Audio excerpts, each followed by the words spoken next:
어르신 여러분, 솔직히 말씀드리겠습니다. 당신의 자녀는 당신이 없어도 잘 삽니다. 아프지 않습니다. 이것이 현실입니다.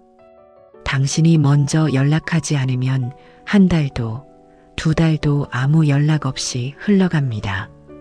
당신은 자녀 없이 못 살 것 같은데 자녀는 당신 없이도 잘 사는 것처럼 보입니다. 이 불균형이 당신을 아프게 합니다. 그런데 놀라운 사실이 있습니다. 이 불균형을 만든 사람이 바로 당신이라는 것입니다. 오늘 그 이유와 해결책을 알려드리겠습니다. 지금 휴대폰을 꺼내보세요. 통화 기록을 천천히 내려보세요. 자녀에게 건 전화가 몇 번입니까? 자녀가 당신에게 건 전화는 몇 번입니까? 아마도 당신이 건 전화가 훨씬 많을 겁니다.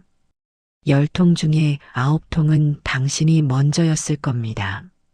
문자도 마찬가지입니다. 당신이 보낸 안부 문자, 당신이 보낸 격려의 말들. 돌아온 답장은 간단합니다. 잘 지낸다는 짧은 대답, 바빠서 늦게 봤다는 변명. 그게 전부입니다.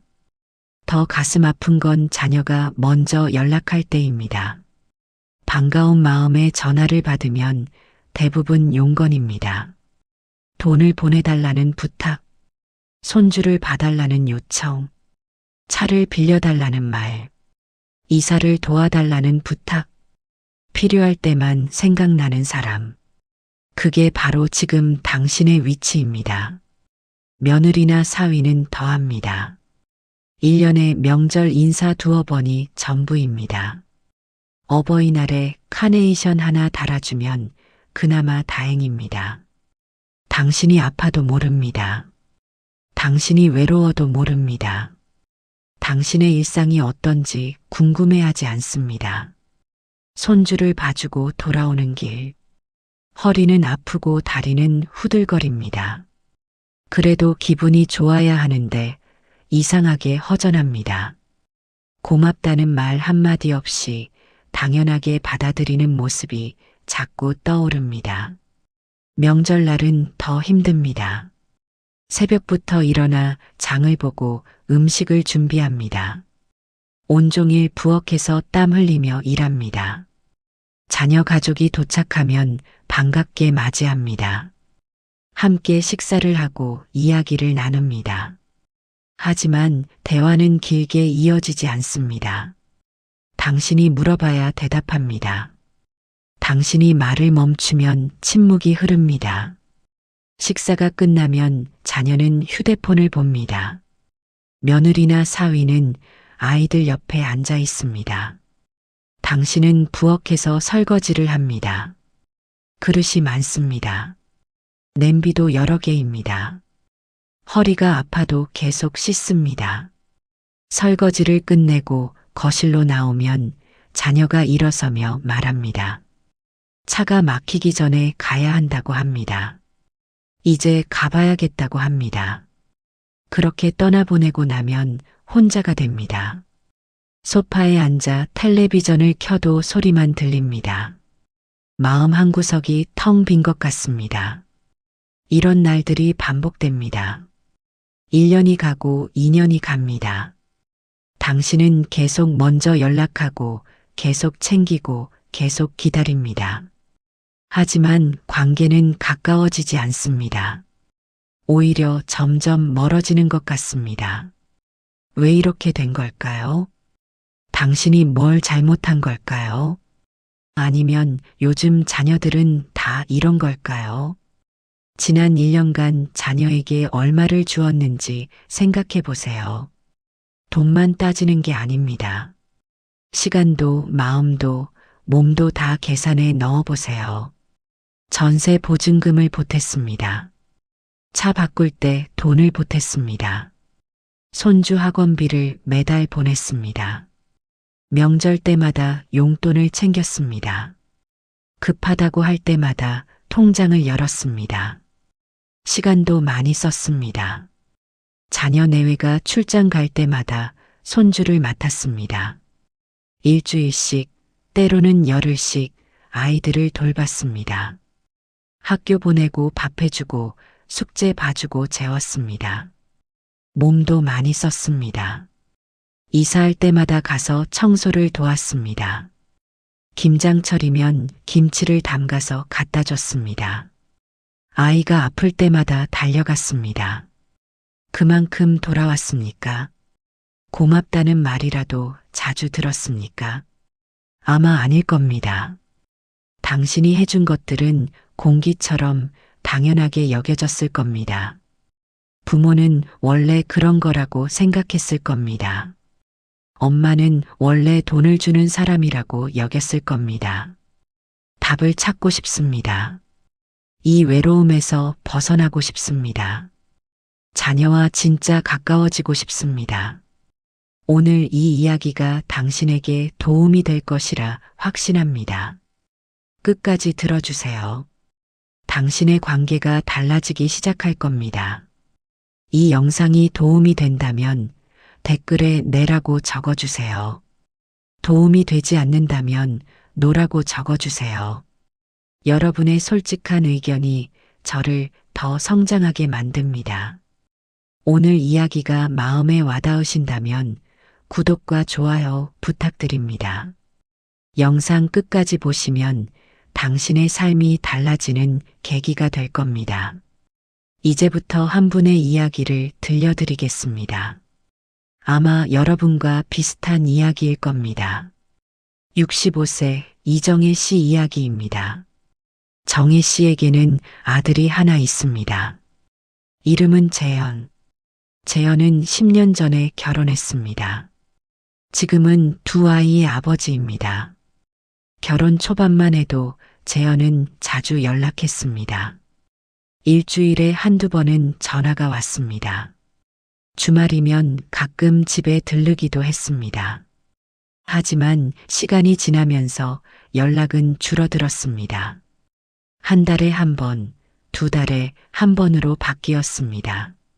정희 씨는 처음에는 이해했습니다. 재현도 바쁘고 가정이 있으니 당연하다고 생각했습니다. 그래서 정혜 씨가 먼저 연락하기 시작했습니다. 일주일에 한 번씩 전화를 걸었습니다. 요즘 어떻게 지내는지 물었습니다. 밥은 잘 챙겨 먹는지 물었습니다. 아이들은 건강한지 물었습니다. 재현의 대답은 늘 짧았습니다. 잘 지낸다고 했습니다. 다들 괜찮다고 했습니다. 바쁘다고 했습니다. 대화는 길게 이어지지 않았습니다. 정희 씨가 계속 물어봐야 겨우 이어졌습니다. 전화를 끊고 나면 허전했습니다. 더 물어보고 싶은 게 많았는데 차마 붙잡을 수 없었습니다. 며느리 수진과의 관계는 더 조심스러웠습니다. 정희 씨는 며느리에게 잘하고 싶었습니다. 하지만 어떻게 해야 할지 몰랐습니다. 명절 때마다 음식을 정성껏 준비했습니다. 재현이 좋아하는 갈비찜을 만들고 아이들이 좋아하는 잡채를 만들었습니다. 손주들 옷도 미리 사두었습니다. 세뱃돈도 넉넉하게 준비했습니다. 하지만 며느리 수지는 늘 조심스러웠습니다. 이렇게까지 하지 않아도 된다고 말했습니다. 그렇게 말하면서도 표정은 밝지 않았습니다. 정희 씨는 혹시 자기가 뭘 잘못한 건 아닌가 걱정했습니다. 며느리가 부담스러워하는 건 아닌가 생각했습니다. 그래서 더 조심했습니다. 하고 싶은 말도 삼켰습니다. 작년 겨울이었습니다. 재현에게서 전화가 왔습니다. 석 달 만이었습니다. 정희 씨는 반가운 마음에 전화를 받았습니다. 재현 목소리는 평소와 같았습니다. 급하지도 특별히 반갑지도 않은 목소리였습니다. 다음 달에 전세 계약을 갱신하는데 보증금이 올랐다고 했습니다. 2천만 원 정도를 보태줄 수 있느냐고 물었습니다. 정희 씨는 그 순간 말문이 막혔습니다. 석 달 동안 한 번도 연락 없다가 돈 이야기였습니다. 엄마 건강은 어떤지, 요즘 어떻게 지내는지 그런 건 없었습니다. 정희 씨는 겨우 정신을 차리고 대답했습니다. 알았다고 했습니다. 계좌를 알려달라고 했습니다. 재현은 고맙다고 했습니다. 바쁘다며 전화를 끊었습니다. 전화가 끊어졌습니다. 통화 시간은 2분도 안 되었습니다. 정희 씨는 그대로 주저앉았습니다. 가슴이 먹먹했습니다. 화가 난다기보다는 허탈했습니다. 지난 1년을 돌아봤습니다. 재현에게 얼마나 많은 것을 해줬는지 생각해 봤습니다. 작년 설날에는 새벽 5시에 일어나 음식을 준비했습니다. 허리가 아파도 계속 일했습니다. 재현 가족이 왔을 때 기쁜 얼굴로 맞았습니다. 재현 생일에는 미역국을 끓여서 갖다 줬습니다. 손주들 생일에는 용돈을 챙겨 보냈습니다. 여름휴가 갈 때는 차비를 보탰습니다. 재현 내외가 출장 갈 때마다 손주들을 맡았습니다. 일주일씩 아이들을 돌봤습니다. 학교 보내고 밥 해주고 숙제 봐주고 재웠습니다. 계산해 보니 지난 3년 동안 보낸 돈만 6천만 원이 넘었습니다. 시간으로 따지면 헤아릴 수도 없었습니다. 그런데 재현은 그 모든 게 당연하다고 생각하는 것 같았습니다. 고맙다는 말도 점점 줄어들었습니다. 엄마 건강은 어떤지 묻는 일도 거의 없었습니다. 정희 씨는 문득 깨달았습니다. 재현에게 자기는 필요할 때만 생각나는 사람이었습니다. 돈이 필요하거나 아이를 맡길 일이 있을 때만 연락하는 사람이었습니다. 그날 밤 정희 씨는 잠을 이룰 수 없었습니다. 천장을 보며 생각했습니다. 내가 뭘 잘못한 걸까? 너무 많이 해준 걸까? 아니면 너무 쉽게 해준 걸까? 답은 나오지 않았습니다. 하지만 한 가지는 확실했습니다. 이대로는 안 된다는 것. 뭔가 달라져야 한다는 것. 정희 씨는 조용히 결심했습니다. 이제부터는 달라지겠다고. 먼저 연락하지 않겠다고. 먼저 챙기지 않겠다고. 그렇게 일주일이 지났습니다. 한 달이 지났습니다. 재현에게서 연락은 없었습니다. 정희 씨는 그제야 알았습니다. 자기가 먼저 하지 않으면 아무 일도 일어나지 않는다는 것을. 재현은 엄마가 궁금하지 않았습니다. 필요할 때만 생각났습니다. 2달이 지났습니다. 여전히 재현에게서 연락은 없었습니다. 정희 씨는 외로웠습니다. 하지만 동시에 담담해지기 시작했습니다. 이게 우리 관계의 진짜 모습이구나. 내가 먼저 하지 않으면 아무것도 시작되지 않는구나. 그렇게 받아들이기 시작했습니다. 어느 날 정희 씨는 거울을 봤습니다. 거울 속에 낯선 사람이 보였습니다. 피곤해 보였고 늙어 보였고 슬퍼 보였습니다. 언제부터 이렇게 지쳐 보이게 됐을까? 언제부터 이렇게 늙어 보이게 됐을까? 그때 깨달았습니다. 자기가 자신을 돌보지 않았다는 것을. 재현을 돌보고 손주를 돌보고 며느리 눈치 보느라 정작 자신은 돌보지 않았습니다. 이것이 지금 많은 부모들이 겪고 있는 현실입니다.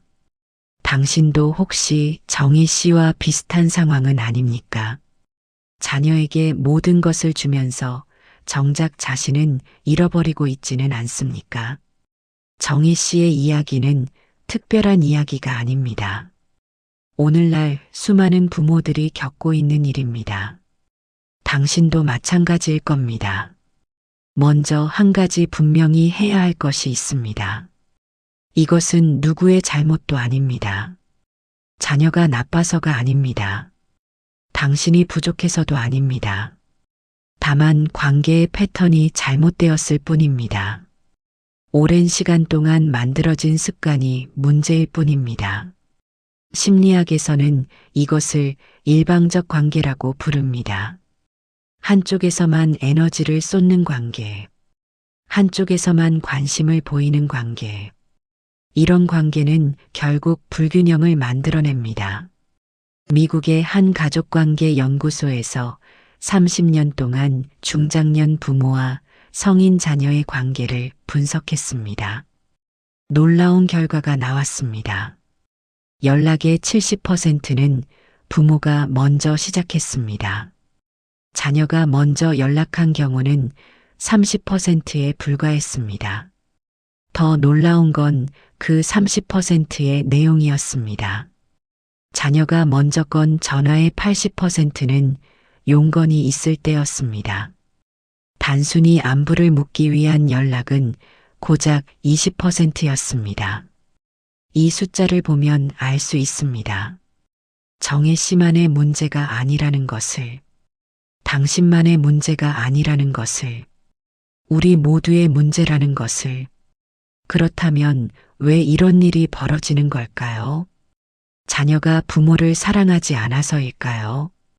그것도 아닙니다. 문제는 당연함입니다. 부모가 먼저 연락하는 것이 당연해졌습니다. 부모가 챙기는 것이 당연해졌습니다. 부모가 도와주는 것이 당연해졌습니다. 당연함은 감사를 잊게 만듭니다. 당연함은 관심을 줄어들게 합니다. 당연함은 존재를 투명하게 만듭니다. 심리학자들은 이렇게 말합니다. 반복되는 선의는 기대가 되고, 기대는 당연함이 되고, 당연함은 무관심이 된다고. 당신이 자녀에게 베푼 모든 것들을 생각해 보세요. 처음에는 고마워했습니다.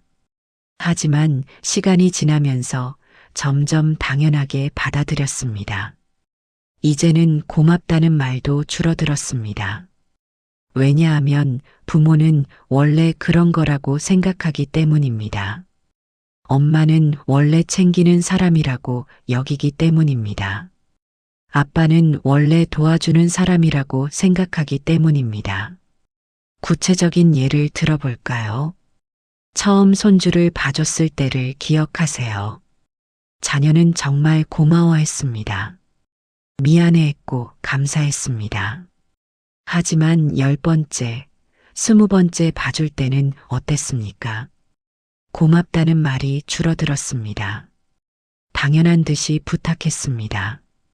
처음 돈을 보탰을 때도 마찬가지였습니다. 자녀는 정말 고마워하며 받았습니다. 꼭 갚겠다고 했습니다. 하지만 5번째, 10번째 도와줄 때는 어땠습니까?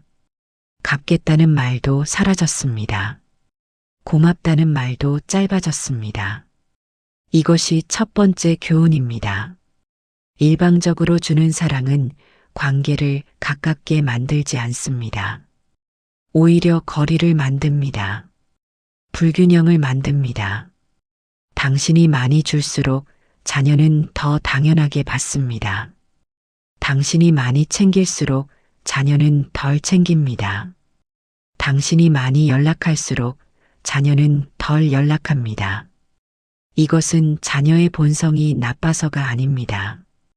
인간의 심리가 원래 그렇습니다. 쉽게 얻을 수 있는 것은 소중하게 여기지 않게 됩니다. 영국의 한 심리학 연구팀이 흥미로운 실험을 했습니다.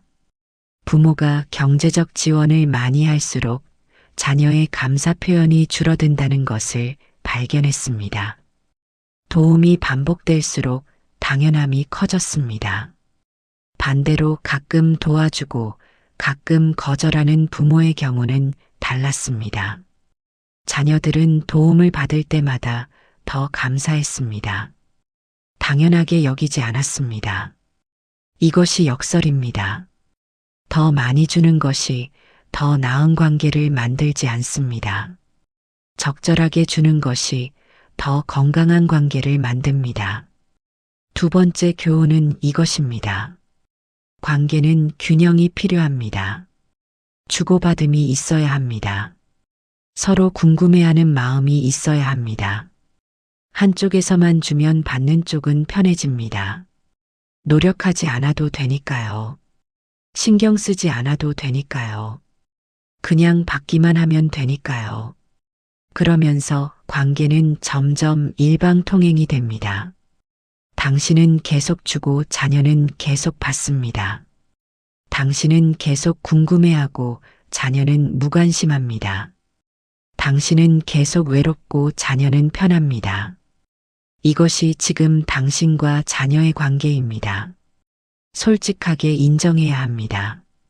아프지만 받아들여야 합니다. 생각해 보세요. 자녀가 마지막으로 당신에게 무언가를 해준 게 언제입니까? 자녀가 마지막으로 당신을 챙긴 게 언제입니까? 자녀가 마지막으로 당신 기분을 물어본 게 언제입니까? 아마 기억이 나지 않을 겁니다. 그만큼 오래되었거나 아예 없었을 겁니다. 세 번째 교훈입니다. 시대가 변했습니다. 예전처럼 부모와 자녀가 가깝게 지내는 시대가 아닙니다. 예전에는 부모와 자녀가 한 동네에 살았습니다. 매일 얼굴을 봤습니다. 자연스럽게 가까웠습니다. 3대가 한 집에 사는 것도 흔했습니다. 하지만 지금은 다릅니다. 자녀는 멀리 떨어져 삽니다. 각자의 삶을 삽니다. 각자의 가정을 꾸립니다. 자녀에게는 배우자가 있습니다. 자녀에게는 아이들이 있습니다. 자녀에게는 직장이 있습니다. 그것만으로도 벅찹니다. 부모를 챙기는 것은 우선순위에서 밀립니다. 바쁜 일상 속에서 부모는 잊혀집니다. 나쁜 의도가 있어서가 아닙니다. 그냥 여유가 없을 뿐입니다. 이것을 이해해야 합니다. 자녀를 원망하기 전에 이해해야 합니다. 자녀도 힘듭니다. 자녀도 바쁩니다. 자녀도 버거워합니다. 직장에서는 성과를 내야 합니다. 집에서는 배우자를 챙겨야 합니다. 아이들 교육도 신경 써야 합니다. 집안일도 해야 합니다. 그 와중에 부모까지 챙기기는 버겁습니다. 물론 챙겨야 하는 게 맞습니다. 하지만 현실적으로 어렵습니다. 네 번째 교훈입니다. 당신이 외로운 이유는 자녀 때문이 아닙니다. 당신 자신을 잃어버렸기 때문입니다. 정혜 씨를 기억하세요. 거울을 보고 깜짝 놀랐습니다. 낯선 사람이 보였습니다. 지치고 늙고 슬퍼 보이는 사람이요. 당신도 마찬가지일 겁니다. 자녀를 위해 살다가 자신을 잃어버렸습니다. 엄마로만 살고 아빠로만 살고 할머니로만 살고 할아버지로만 살았습니다. 한 사람으로서의 당신은 어디 갔습니까? 당신의 꿈은 어디 갔습니까? 당신의 취미는 어디 갔습니까? 당신의 친구는 어디 갔습니까? 모두 자녀를 위해 희생했습니다. 모두 손주를 위해 포기했습니다. 그렇게 당신은 사라졌습니다. 젊었을 때 하고 싶었던 것들이 있었을 겁니다. 여행을 가고 싶었을 겁니다. 악기를 배우고 싶었을 겁니다. 그림을 그리고 싶었을 겁니다. 하지만 모두 미뤘습니다. 자녀 키우느라 미뤘습니다. 손주 돌보느라 미뤘습니다. 그렇게 세월이 흘렀습니다. 이제 시간은 있는데 의욕이 없습니다. 무엇을 해야 할지 모르겠습니다. 자신이 누군지도 잊어버렸습니다. 독일의 철학자 쇼펜하우어는 이렇게 말했습니다. 자신을 존중하지 않는 사람은 타인에게도 존중받지 못한다고. 당신이 당신을 하찮게 여겼습니다. 당신의 시간을 중요하지 않게 여겼습니다. 당신의 감정을 귀하게 다루지 않았습니다. 그러니 자녀도 당신을 하찮게 여깁니다. 당신의 시간을 중요하지 않게 여깁니다. 당신의 감정을 귀하게 다루지 않습니다. 이것이 핵심입니다. 자녀가 당신을 존중하지 않는 이유는 당신이 먼저 자신을 존중하지 않았기 때문입니다. 당신이 자신의 시간을 함부로 했습니다. 자녀가 부르면 언제든 달려갔습니다. 당신의 계획은 중요하지 않았습니다. 당신이 자신의 감정을 무시했습니다. 서운해도 참았습니다. 화가 나도 삼켰습니다. 당신이 자신의 욕구를 억눌렀습니다. 하고 싶은 것도 포기했습니다. 갖고 싶은 것도 참았습니다. 그렇게 당신은 자신에게 이렇게 말했습니다. 나는 중요하지 않아. 내 시간은 가치가 없어. 내 감정은 문제가 안 돼. 자녀는 그것을 보고 배웠습니다. 엄마는 언제든 부를 수 있는 사람. 아빠는 언제든 도와줄 수 있는 사람.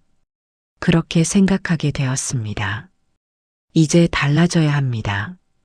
더 이상 일방적으로 주지 마세요. 더 이상 자신을 지우지 마세요. 더 이상 당연하게 여겨지지 마세요. 자녀를 사랑하되 자신을 잃지 마세요.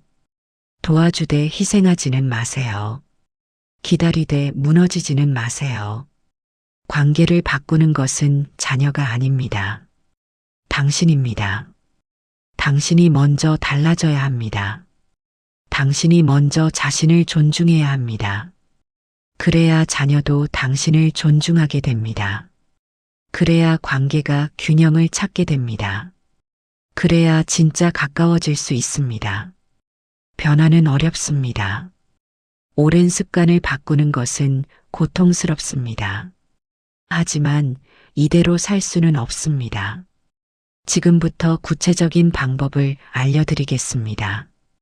어떻게 관계를 바꿀 수 있는지, 어떻게 자신을 되찾을 수 있는지, 어떻게 존중받는 부모가 될 수 있는지, 작은 것부터 시작하면 됩니다. 오늘 당장 할 수 있는 것부터 시작하면 됩니다. 첫 번째 방법입니다. 먼저 연락하는 횟수를 줄이세요. 당신이 일주일에 3번 연락했다면 이제는 한 번만 하세요. 당신이 매일 문자를 보냈다면 이제는 일주일에 한 번만 보내세요. 처음에는 불안할 겁니다. 자녀가 걱정될 겁니다. 혹시 무슨 일이 생긴 건 아닐까 두려울 겁니다. 하지만 참으세요. 자녀는 잘 살고 있습니다. 당신이 연락하지 않아도 잘 지냅니다. 이것이 첫 번째 작은 행동입니다. 연락 횟수를 줄이는 것. 이것만으로도 변화가 시작됩니다. 자녀는 처음에는 눈치채지 못할 수도 있습니다. 하지만 시간이 지나면 알게 됩니다. 엄마가 요즘 연락이 없네. 아빠가 요즘 조용하네. 그때 자녀가 먼저 연락할 겁니다. 궁금해할 겁니다. 그것이 바로 변화의 시작입니다. 두 번째 방법입니다. 짧고 가볍게 연락하세요. 전화할 때 길게 하지 마세요. 안부만 묻고 끊으세요. 요즘 잘 지내는지만 물어보세요. 자녀가 바쁘다고 하면 바로 끊으세요. 붙잡지 마세요. 억지로 대화를 이어가지 마세요. 문자도 마찬가지입니다. 긴 문자 보내지 마세요. 짧게 한두 줄이면 충분합니다. 날씨가 추우니 건강 챙기렴. 요즘 잘 지내고 있니? 이 정도면 됩니다. 무겁지 않게 해야 합니다. 부담스럽지 않게 해야 합니다. 그래야 자녀도 편하게 답할 수 있습니다. 세 번째 방법입니다. 용건 없이도 연락하세요. 돈을 달라고 할 때만 기다리지 마세요. 손주를 맡아달라고 할 때만 응답하지 마세요. 그냥 보고 싶어서 연락했다고 하세요. 그냥 궁금해서 연락했다고 하세요. 특별한 이유 없이 목소리가 듣고 싶었다고 하세요. 가끔은 사진을 보내세요. 당신이 산책하는 모습, 당신이 친구와 차를 마시는 모습, 당신의 일상을 보여주세요. 자녀에게 당신도 삶이 있다는 것을 보여주세요. 당신도 즐거움이 있다는 것을 보여주세요. 당신도 행복할 수 있다는 것을 보여주세요.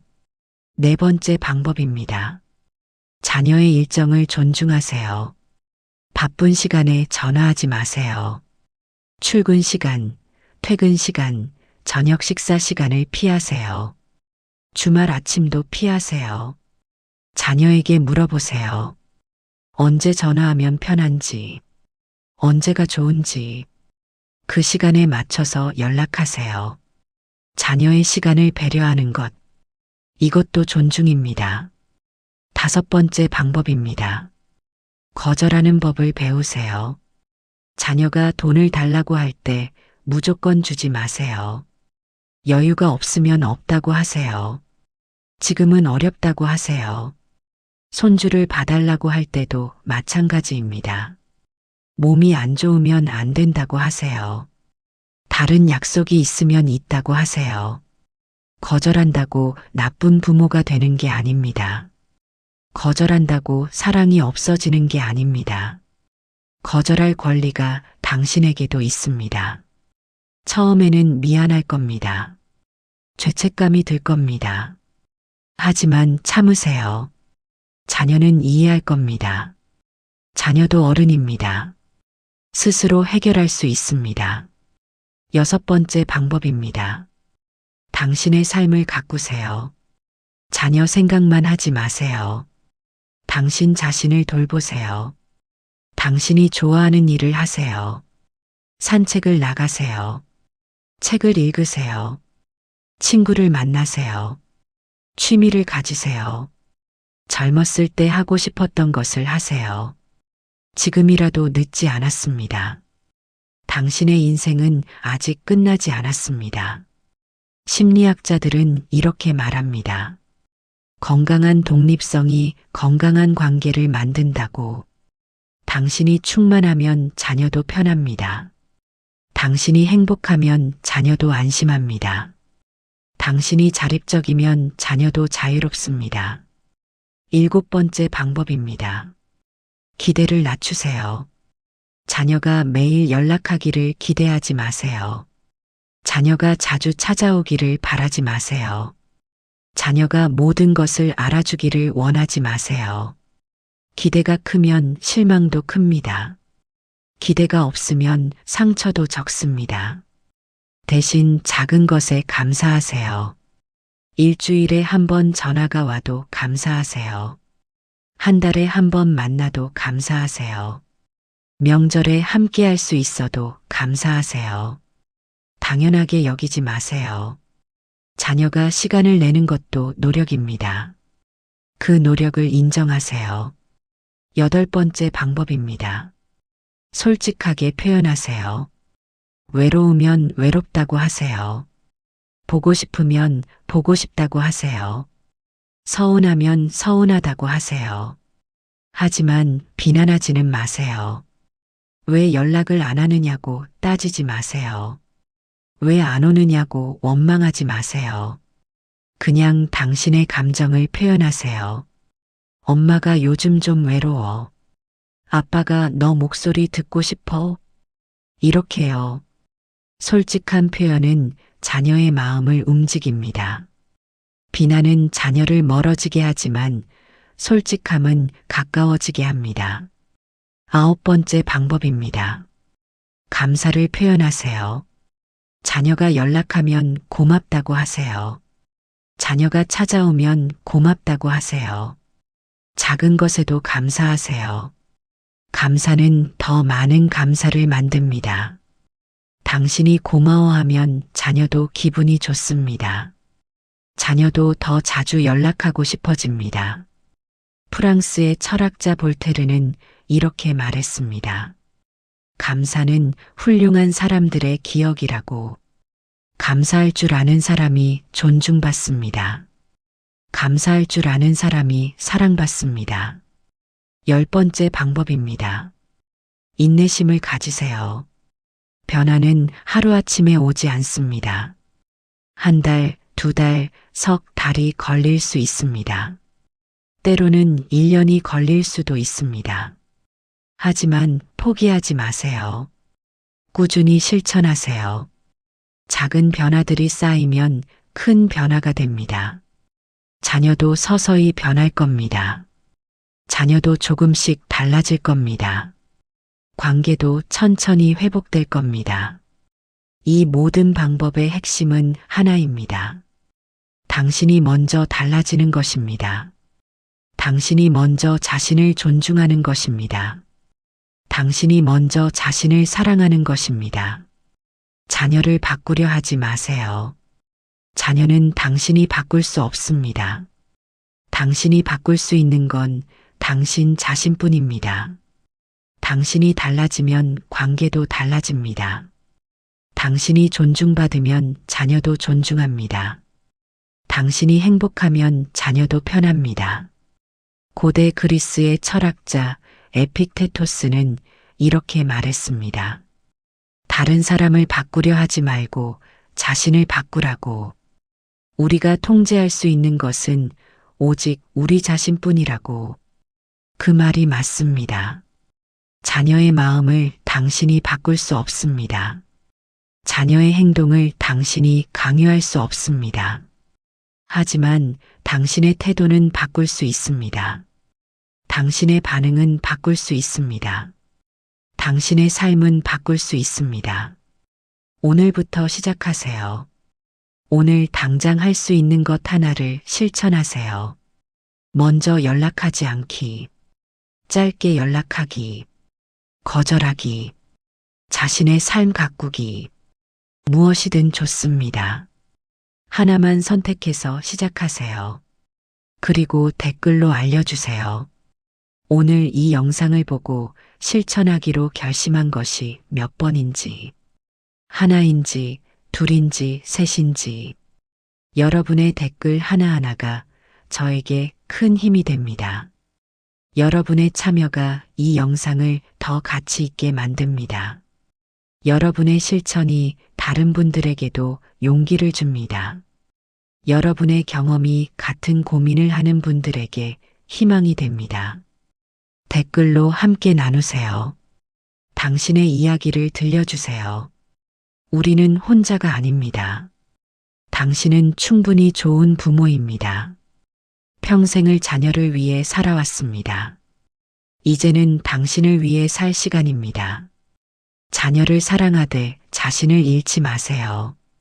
관계를 소중히 하되 자신을 먼저 소중히 하세요.